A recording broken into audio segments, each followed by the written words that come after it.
issue with the car battery last night, this morning. We're gonna do a little driving.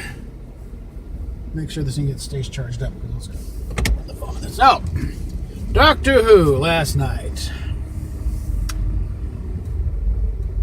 Well, with the scheduling situation as it is, we can say this was the best Doctor Who episode of 2019. Because it's the only Doctor Who episode of 2019. We won't see another thing until fall of 2020. So, they got that going for them.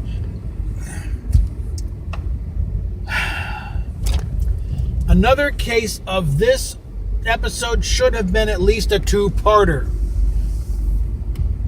Because, Chris Tribnall, if you're going to keep stopping the action to go into this deep character stuff you clearly want to be writing instead, you can't, you only got an hour.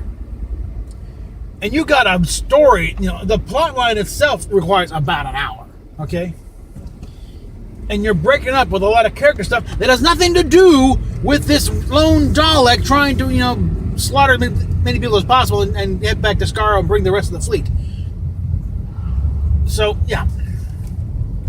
For the love of God, how long you been writing? And how long you been a Doctor Who fan? This should not be, it shouldn't have to be told to you, okay? And I hope, the number of times that 86 video has been thrown in your face is now in the hundreds, because it's going to be showing up a hell of a lot more now. And to whoever is head of drama at the BBC, take this year that the show's going to be off and start rethinking things a bit here, okay? Like, the guy you put in charge of the show, does he really want to be there? Because if he doesn't, and apparently all indications of Tribnall did not want this gig, it's going to show in the end results. You're going to get product that doesn't quite measure up because his heart is not in it. Yeah, he was a fan when he was 16, part of the Doctor Who Appreciation Society in Liverpool. He's not that kid anymore, apparently, okay?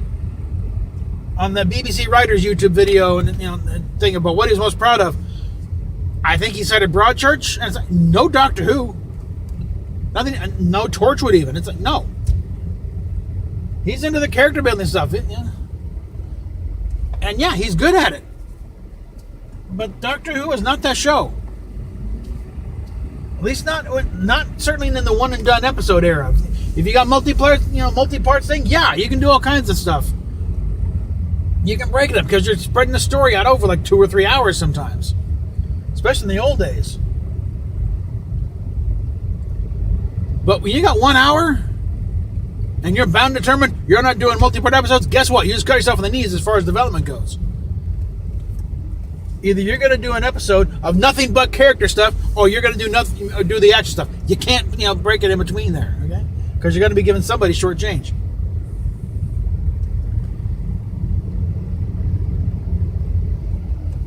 Now, what to do? All right, some of the episode itself. Yeah, they make a big deal about Lance finding the Dalek gun. No, she's to control the Dalek, but I think I kind of miss. Remember when she's buried to start and pulling out those big crates? I think that's the rest of the Dalek pieces that they can salvage. Now, as for that's where they probably got the missiles. As far as since when did Daleks have missiles? Well, maybe the Recon Dalek did. I don't know.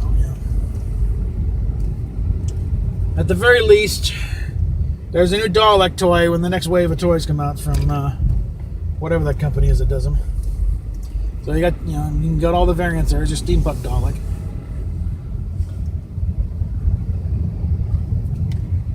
But really, you can't go forward with these writers. Okay, a lot of people I made the comment a lot. Stick them on EastEnders. We'll get to EastEnders because EastEnders had their New Year's Eve episode right after this. We can talk a little about that on there because I watch EastEnders. I follow it quite a bit. So anybody get any gaps in them. And yeah, that is a story. You talk about one and done. No, there is no one and done. They got storylines in there with Dr. Lakeman, literally back to the very first episode 30 some years ago. Okay, so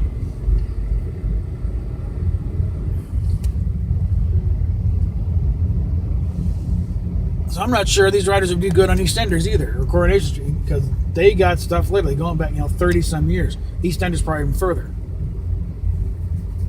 These EastEnders started, I think, around the time I was born. Actually, a little bit before. I think it was 1960.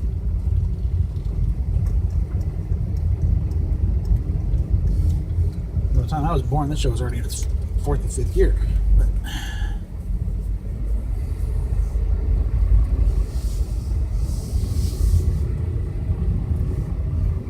But overall, I think, I hesitate to call it the worst series of Doctor Who ever. Because, again, the stuff during the John Nathan Turner period probably beats it out some. For a variety of reasons. Now, there's been, interesting parallels drawn between from the Pertwee era to the end of the original show and the Eccleston era to now. There are some rather eerie parallels there. And some similar mechanics going on. The difference being, back then, the BBC was really still embarrassed to have that show on there. They felt they were kind of stuck with it because it was a big ratings thing year after year. So they couldn't just cancel it. But they were really embarrassed by having it in the first place. And you had, certainly, Michael Gray at the time, doing what he could really to sabotage it. Bad mouthing it in the press because there's all these sets of in Star Wars we should be doing money, but not giving them the budget to do that. And then someone had the bright idea to schedule it against Coronation Street. That's an idiotic move, because what happens is, no, it's a different audience. Yeah, but the audience you're catering to does not have control of the TV during those hours. Their parents do. So guess what? They could give a monkeys about what's going on with the TARDIS. They want to see what's going on with the rovers. They want to see what Ken Barlow's up to this week. So no, not a good move. And that's one thing if your network doesn't like it, when they actually start sabotaging you in the idea, oh, you're gonna love this slot. No, we're not. Besides, that's why they created EastEnders, was to take on Coronation Street. You don't set Doctor Who again. No, you want to really compete. You give them the similar type show. Really go at them.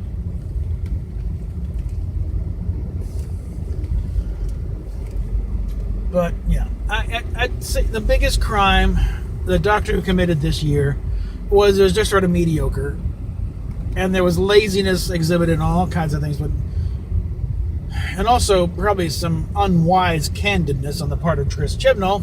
Like I said, we can't do 120 episodes. Gee, I remember a very similar show back in the day. It was a science fiction show on BBC One. And it wasn't very well funded at all, but they cranked out like 20-some episodes. It wasn't. Oh yeah, it was Doctor Who, and they were under a hell of a lot more pressure back then, Chris. So don't give me that crap. We can't do these guys. What the hell were they doing back then? Oh, that's right. That's when back when you were a teenager in Liverpool, bad-mouthing him because this is boring. All they do is rub up and down corridors. What are they doing in your episodes? They run up and down corridors. In fact, the season finale, they even threw in the quarry just for good measure. Christ. I've got an application in with the BBC just for giggles and grins. I should put in for, for showrunner just for the hell of it. You never know, At least I got a few plans of how you can stretch this out. Number one, all those episodes you're so proud of, 10 episodes, make them 2-parters. 20 episodes right there. Without a whole lot of extra production money being spent, because you're still using the same sets and the same actors. Just a little more shooting time to fill out the character bits, and guess what? You got a nice longest series in 20-some years.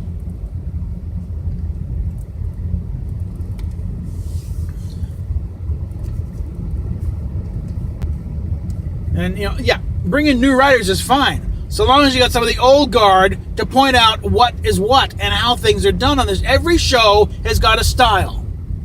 You can't just take somebody from, oh yeah, he wrote 4 seasons of Only Fools and Horses. He's not going to know a diddly squat about how to write Doctor Who, okay? And vice versa. Actually, you might think of Doctor Who, science fiction shows in general are really one of those things you got to be kind of a jack of all trades for the most part. Because some of these shows, some of them are just knockout slapstick comedy. Some of them are gothic horrors. Star Trek is like that, where you can do any kind of story you want in that format, in that setting. You can go from the Doomsday Machine to Trouble with Tribbles, high slapstick to, oh my God, we're all going to die. And we're not joking this time. It's all in the setting. It's also, why some of these things are so sorely misunderstood, too. Then I talk about, Star Trek is a big saga. No, Star Trek is not a big saga. Star Trek has a few sagas in it. But Star Trek is a setting. Same with Doctor Who. It's a setting. It's an environment to which you can tell all kinds of fun stories. But don't get so caught up in the own thing. Like, you're going to only do... No, you can do anything you want. But there are certain rules. And you got to know the rules before you can successfully break. Yeah. So I might not get to the EastEnders thing at this rate, but really, it was just it wasn't bad. It was just mediocre, and that by itself is kind of unforgivable, considering all the toys and all the lead up to this thing, everything that's gone before. This should have been a cakewalk. Chibnall should have walked in there, and it should be pretty much running on automatic by now. But no. He decides up in the apple cart, bringing a bunch of writers who clearly don't know what they're doing. God bless them for their enthusiasm, but they don't know what they're doing because they have no background in this type of writing. And you need... All right, also to the BBC. Stop meddling. For the love of God, let the writers write. You can send out some memos here and there. We'd like to see some stories hitting these points. Do not mandate that kind of crap in the stories, though, because you end up shoehorning things in there that don't belong. You mangling what could be an award-winning story because you want to get an agenda across. You want to send a message, call Western Union, okay? But leave the stories alone. In science fiction is allegorical. I'm going in circles here, aren't I? Science fiction is allegorical by nature. Let them tell the allegory. Like I said, you want to do a story about, say, drug abuse or sexual inequality. Fine. Leave it to the writers to work it out. They don't need your help.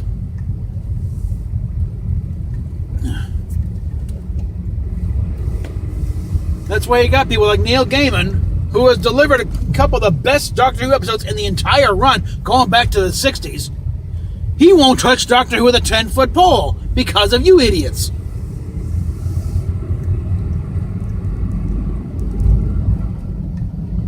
He's seen good scripts for the right just be torn to shreds and reduced to pablum because some ninny up on the 6th floor decides he wants to make a statement. Again, you want to make a statement? Make a press release. Didn't lose much teeth.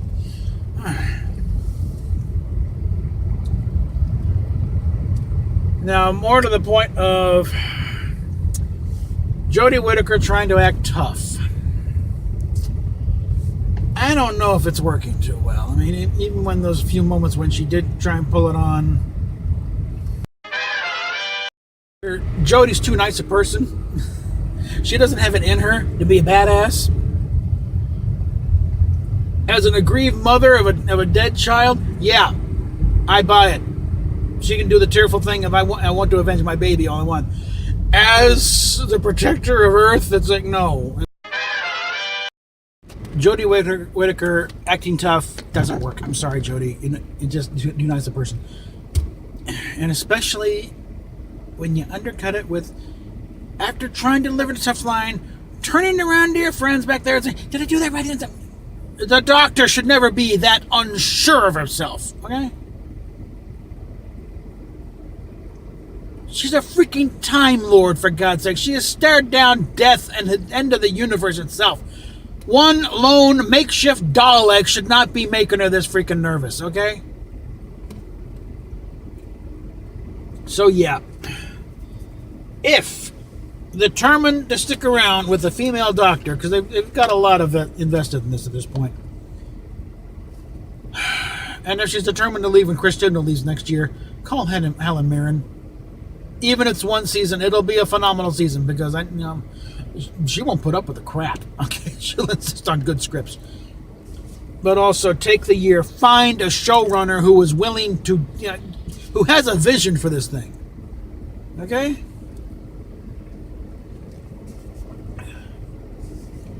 Someone who's got an idea of where the show should go, how to take it into the future, expand it.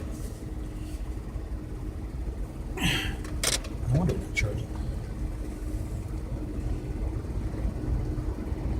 Because really, this is, it's what happened the last time after the Sylvester McCoy thing. They wanted to bring the show back a lot sooner than they did, just they couldn't find anybody with any kind of vision. So, 15, 20 years later, Russell T Davies finally stood up and said, yeah, I'll do it. But he had a little more, he'd written some fanfic, and he'd been a professional writer by that point. And same with Stephen Moffat, he'd done stuff, So Russell managed to assemble a team of writers. Unfortunately, apparently included Chris Chibnall, who didn't learn a damn thing during those years. Yes, kitty. Kitty, kitty, kitty.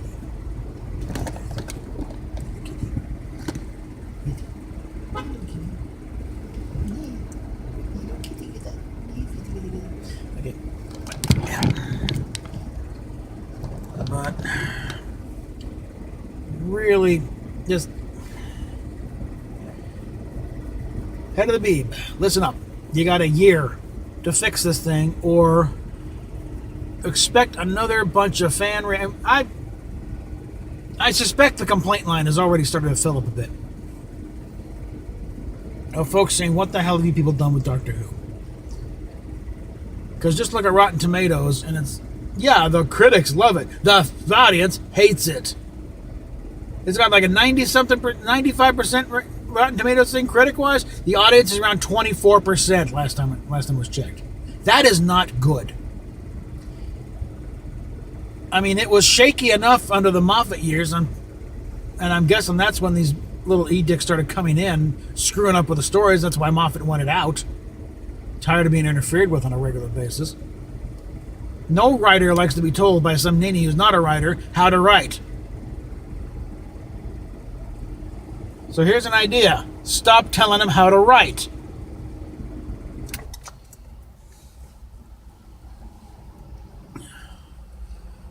Anyway, EastEnders. I suppose I can do a little bit now.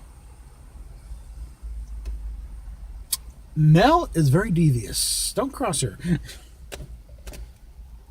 And also, memo to Mick. It's like, if you're gonna be doing any deep frying, close that robe. Yeah. Nothing worse than doing a stint in prison and then suddenly, nope, you're not doing that.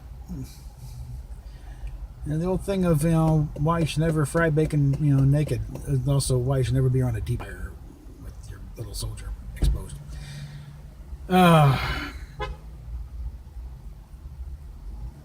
PayPal, Patreon down below. And yes, we last count is like 918 subscriber base there. So it's getting closer, guys. We didn't make it by the end of the year, but we can get this before the end of the month and get this over 1,000. Get remonetized. And yeah, as you can see, I'm starting to drag up some of the oldies here. The DS9 and TIS1, that was mainly because of what I think was a total crap copyright strike. So explain to me how some download firm in Malaysia can claim the rights to have Gunville travel. So that's why I re-edited that one, put it up with more to fit more with the current episodes. And also, I'm going to be bringing up the 1350 Enterprise unboxing thing. I'm kind of gratified with the DS9 thing because it's gotten a lot of comments going in that I don't think shut up the first time.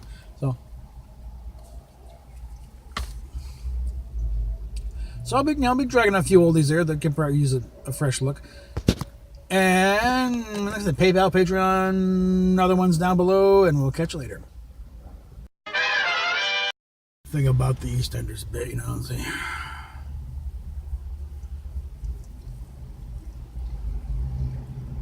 During this little intervention with Alfie, do you think's going to throw the first swing, Cat or Mo? Maybe Gene? And let's not forget, Alfie's still got a head injury, so who knows. But, yeah. Things in Walford are not exactly safe anymore.